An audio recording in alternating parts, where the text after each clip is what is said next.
Good evening, ladies and gentlemen. Welcome back to Hillier Investigates. And if you're viewing this on YouTube, please like and subscribe so that we can get this message to all Canadians across the country. This is another quick breakdown for you, and I want to start by saying this directly to senior citizens. You were never given an explanation as to how pension capital can be used, and you deserve one. You worked your entire life for your pension. It is not a discretionary policy tool. It is not venture capital. And it is not something that the government should experiment with to advance political objectives. Mark Carney has long championed what is known as de-risk investment strategies. In simple terms, this model attracts private investors by shifting a large portion of the downside risk onto public balance sheets. But the consequence is that when a project underperforms during the long development phase, the public fully absorb the validity while the private capital remains protected. In July of 2021, while Mark Carney sat as vice chair of Brookfield Asset Management and economic advisor to Justin Trudeau, Brookfield announced its global transition fund managed by Mark Carney. Public disclosures show major Canadian pensions in this fund, including Ontario Teachers' Pension Funds and PSP funds, participating as a limited partner anchor to help attract bigger investors. 3 months prior to this, Mark helped launch GFANS. It's the Glasgow Financial Alliance for Net Zero with multiple branches, a coalition of nearly 600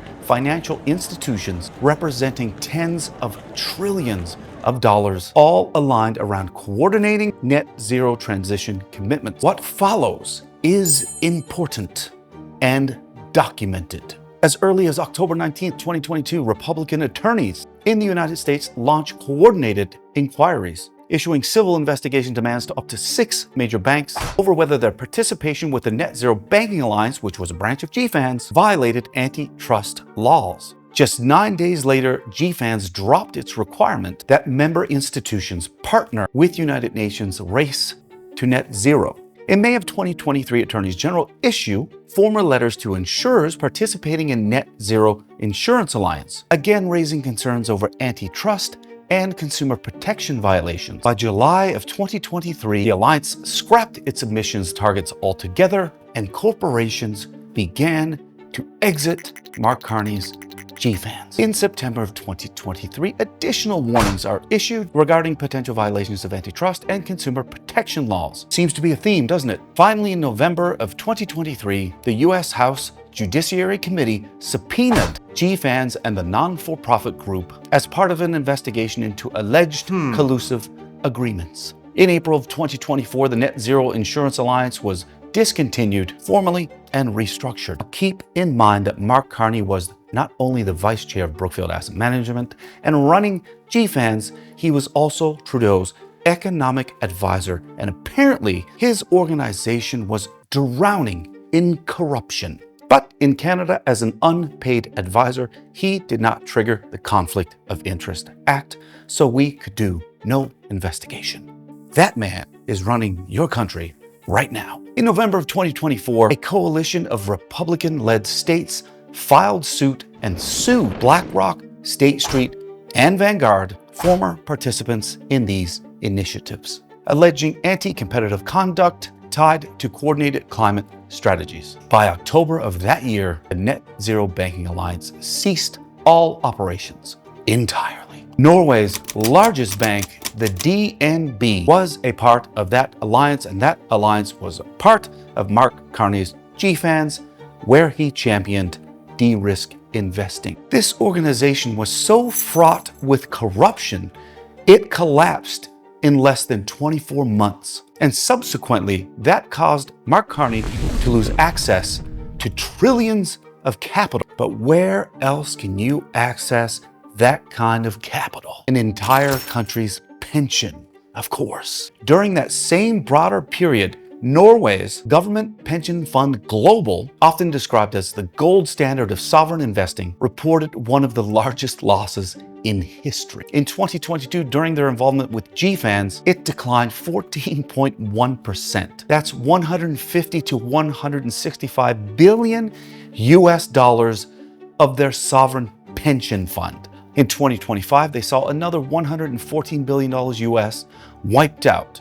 Here's the thing, Norway can absorb that validity because they have a surplus in which they could pay every single citizen $340,000 and still be balanced back by oil and gas revenues. Canadian pensioners do not have a backstop.